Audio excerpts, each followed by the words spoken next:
there is an opportunity to help our travelers, whether you're a road warrior or an occasional traveler, in the booking tool.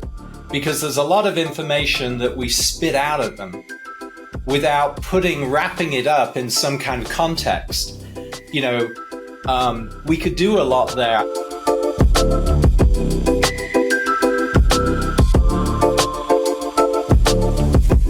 We're very lucky today to be joined by Richard Clowes, who is the Director of Travel Operations at SAS.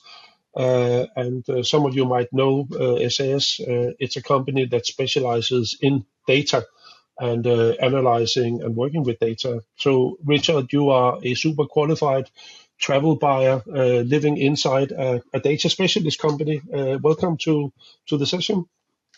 Thanks, Johnny. I appreciate you asking me to join. How do you look at 2024? What excites you? Do you have any big goals or plans? I think this is a huge year. We've both been, as you pointed out, we've both been in the industry for a long time. And I guess I should, some background here. The SAS operates as a CTD in the US, and then we partner with a TMC globally. And we use probably currently the leading online booking tool out there for now.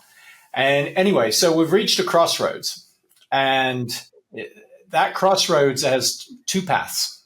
We kind of follow on the legacy road, if you want to call it that, or we've got the new highway to go down. And this is a year of experimentation, of discovery, which road do you decide to go down? Do you persevere with the old method and hope that it evolves?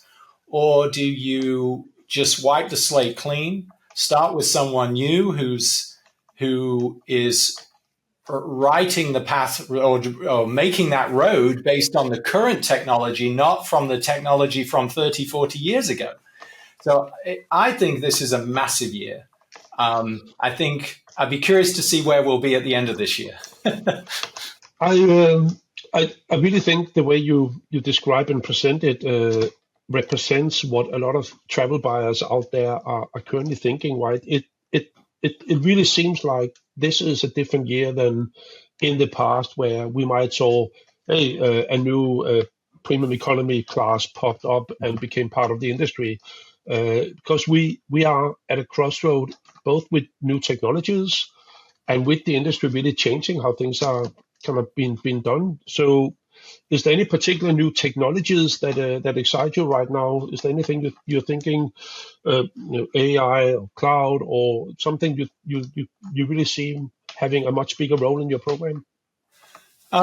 Well, I mean, let's be honest here to anyone listening. Our current model it's broken for the future, and we are piloting right now Spotnana, and it's interesting to see the approach, a real discovery. And I'm looking at it from the standpoint of a travel agent, a travel manager, and then also the traveler, and of course the company's perspective too. Yep. And it is fascinating, refreshing, actually, to see the concepts at play and at work, and to see what works and what needs some tweaking yet. Yep. We've still got a ways to go, but this is all new, right? And it gives me some confidence in the future, because right now I'm playing a game of whack-a-mole with fixing things that are broken. And that is not exactly a fun role to have. And I'd like to be looking forward, and I tend to be the glass is half full, right? And my vision for the future is such that it shouldn't matter where the travelers, what booking source that traveler uses, right? Correct. Yep. As long as it's on the corporate tool, I absolutely, as a corporate travel manager, I need them to use the tool. But behind the scenes, I don't care. as long as we can service it, and that's key, right?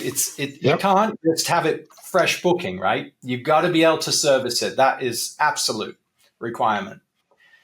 And so it's refreshing with the airlines who are developing just as quickly, right? It's a case of keeping up with them with what they want to do. Yep.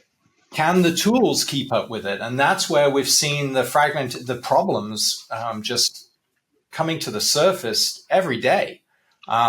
Even last night, I was thrown into a situation where I needed to help a traveler last night. I couldn't even make a hotel reservation using my traditional tools. I had to go direct to the vendor to make them because of problems with the booking tool. And that wasn't, by the way, the Spotnana pilot tool that Thank we were you. using. So yeah, it's kind of, to me, the future will be, I think of now where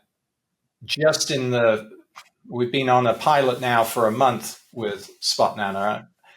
And in that time, we've done more NDC bookings with Spotnana than we did in 10 months on the prior setup. And that's with such a small group of travelers in this pilot.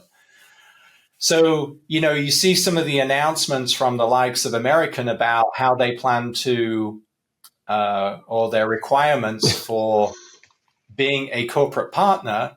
Yep. And getting the discounts, et cetera, and people being able to get the frequent flyer benefits, et cetera. And they have requirements about what's going to be through the GDS and what's going to be what's NDC versus traditional EDIFACT. And when I see those percentages, I'm thinking there's no way we'll get there in our current model, no way. But potentially we could get that with a different solution in place. So the bar is high. Well, and first of all, thank you for giving Spotnana a chance to let your travelers try us out. But today is not to blow our own horn. It is really to talk about the industry challenges. But obviously, it'll be interesting to see what you conclude after the pilot period. And I know you've been following us because you've been a frequent guest at some of our webinars. You've asked extremely qualified questions. So I also know you will be a tough pilot customer for us. And that's what we need. People who want to drive the change. And it's a constant triangle, right, between you, the buyer, the supplier, and then whatever technology you use in the middle that gives you what you want. But looking at some of the kind of general industry problems, for many years we've been struggling with, no single version of the truth. I know you also have talked about that before, right? That there never seems to be one set of data that gives a universal truth. What are your plans or thoughts around getting to that single data view? Well, you're absolutely right. I mean, the current model for us, I'll step back just a few years, right? Prior to a global program in the US, we had one GDS, one booking tool, and the data flowed through complete, and we were live. Everything was all hunky-dory. Brilliant. Then go global, everything breaks. So there's fragmentation out there, definitely. So you've got multiple things at play here. You've got the source of the booking. That's one factor. Right? Are the data points, the objects, the variables, or whatever you want to call it, are they the same for all sources? So that you can create that generic trip object. Yep. So that's one piece of it. Different data sources mean different qualities of those PNR or trip objects. The other piece of it, I think, is around online versus offline. So we've been struggling with that ever since we became global in our current model. With there's missing fields, the data, and then you've got the difference between ticketing transactions and live transactions. Where does the reservation sit now? What's the current state of that reservation for Johnny versus did we issue 3 tickets? We issued a ticket, we voided it. We issued a ticket, we changed it. All that. You've got to keep up with all those transactional things. And it's all got to be recorded on an even playing field. Yep. And that's tough. I mean, it's a big ask. I agree. But it's not going to get any easier. And if we rely on the old traditional methods, I don't know. I just think it's a struggle. I think it's a tough way to work and expect it to work. Just my thought. And you said it right. Online, offline has been an accepted way of looking of travel programs for 20 years since the online tools kind of arrived. But for you, the buyer, it's actually a frustrating situation, right? Because that means you have 2 different ways of doing things. There's 2 ways policy is being enforced. There's 2 ways data being captured. And you need everything to go the same place if you want to have 100% view of what's going on out there.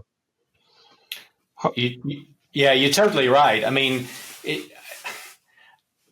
when management asks me a particular question, they're never asking me, well, how is it booked?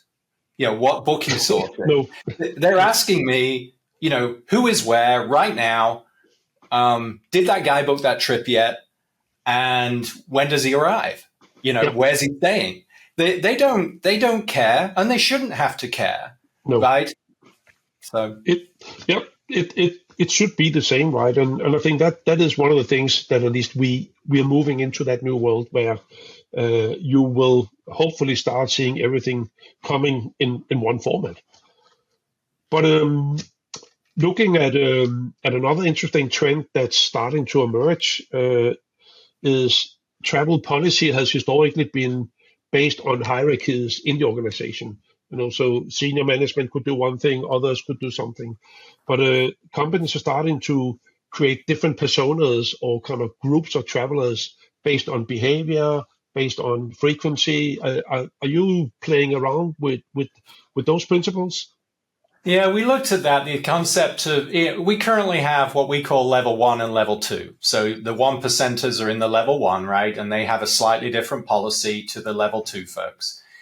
And we did experiment with the concept of road warriors versus occasional travelers as well, but it was shot down for the time being. But I could see where that could be a factor. I mean, we talk about, one of the big buzzes in the industry is talking about the return on investment of travel, right? Did you get some value out of that trip? And that value isn't always you get a contract, right? You suddenly get whatever. You were successful in that way. It can be measured. It can be different things. But at the end of the day, we have to treat the employees fairly. Yep. And so that it doesn't become a real chore, right, to travel. And let's face it, business travel has got, it's derailed a little bit, hasn't it? It has indeed. Yeah, so, and when you look at that new way of kind of addressing traveler requirements or traveler servicing, you cannot really avoid thinking sustainability as well.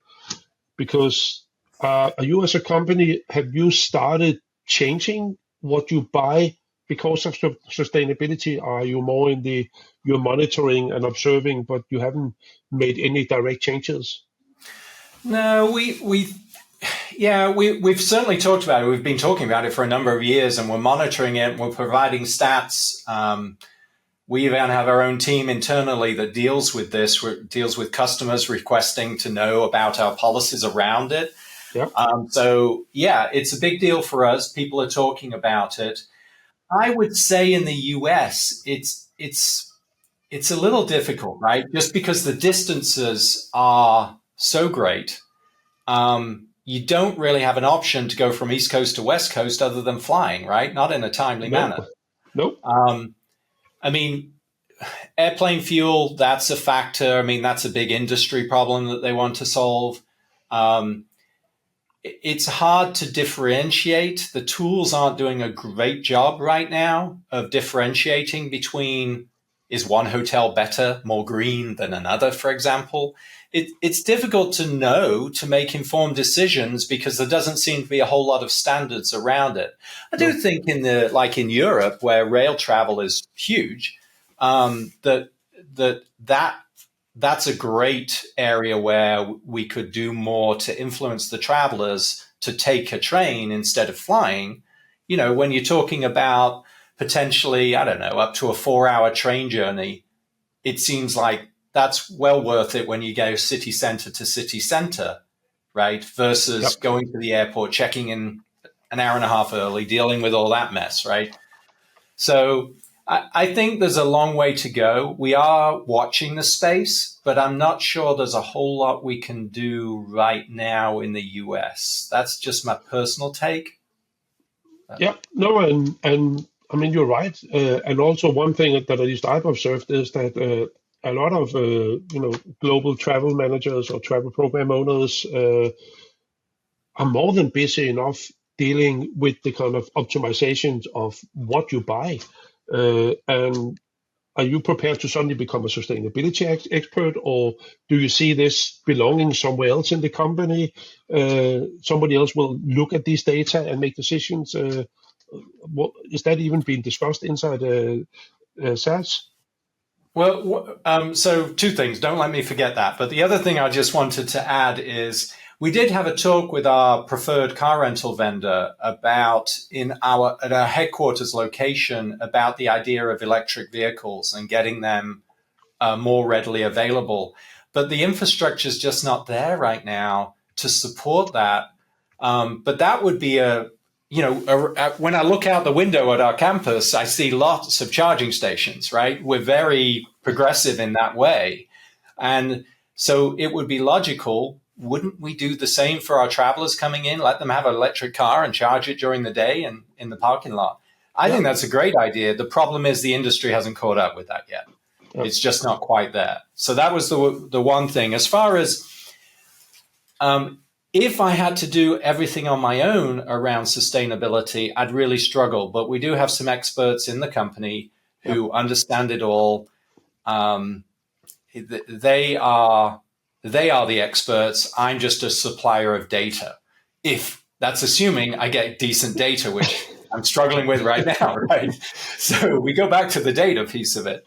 I feel for people who have to be the experts at it as well, because it's a complex subject. Yeah, and there's a lot of hype around it. So and as a buyer, you are being hit with one angle, which is the suppliers telling you how green they are, because obviously they are all telling a great story at the marketing level. But then at the same time, you have customers, as you said, who are asking hard data about your performance on sustainability. And that includes travel, especially in a tech company like you, where travel probably is the biggest emission in the company. So it becomes very important to get it right. So no, it is an interesting trend to just observe how some travel managers go all in, and others are kind of saying, no, I want others to tell me what to do, and then I will make it happen. I think part of it, our headquarters we have offices all over the world, but our headquarters are in North Carolina. And pretty much most of our trips, if they're headquarters based, are long distance, right? So if the headquarters were in the Northeast or New York or whatever, and there was an abundance of train options there, I think it would be more compelling.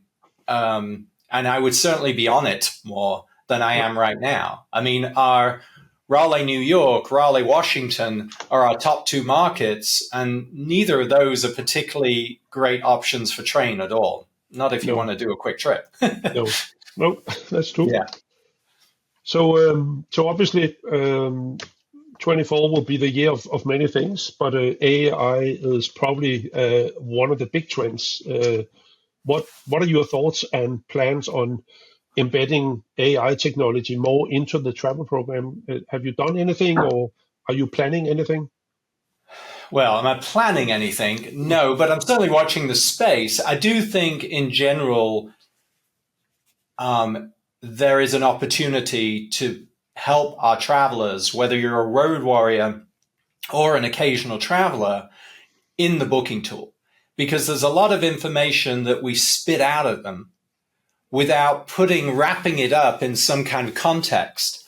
We could do a lot there. I don't know necessarily it's the latest form of AI, the chat GP, that stuff. I really don't know that it's that kind of opportunity, but it's more about, hey, Johnny, you're going to Raleigh. 80% of our people stay at the Embassy Suites, for example. Exactly. And 10% stay at the Umstead. You should probably stay there. Now, that is useful when you don't know the market and you've never flown here before, right? You want to be influenced by what others are doing. So your peer network, if we could surface that information up, I think is very valuable. Yeah. And like you said, if it's somebody who've never been there before, they have one information need, whereas somebody who's been there 10 times in the last 2 years, you can assume they know how to get in and out of that airport and probably where they want to stay. So it's about graduating the information delivery based on, like you said, the profile of the traveler. Yeah, I mean, there's some data points that are not captured in the travel process, right? You think about, you book a flight, you book a hotel, you book a car, or you travel by train. They're all measured, they're all captured. So we can definitely do stuff today, or we should be able to do that today. We just have to surface it. Yep. Right. Well, Richard, we're almost at the end of our allotted time. That went very quickly. I'm not surprised. I knew you would have some great observations to share. So, if you look at 24, what would you like to achieve this year? Is there something at the end of the year you want to say, yeah, I managed to get this done? Is there something that stands out, or is it more, like you said, experimenting and then decide next year? Well, I guess there's two things. I want to have a confidence. Let's talk really, really big picture, right? I want to have a confidence for the future, for the next 10 years, that whatever we do, it's future-proofed, right? Yep. And that's difficult to say, right? Because we don't control what vendors are going to do, etc. But it's a confidence factor, because I have lost my confidence in our current setup. Sad to say. I mean, I probably shouldn't air all our dirty laundry, but I'm admitting it, right? I've lost confidence in it. So I need to find that confidence. How am I going to do that?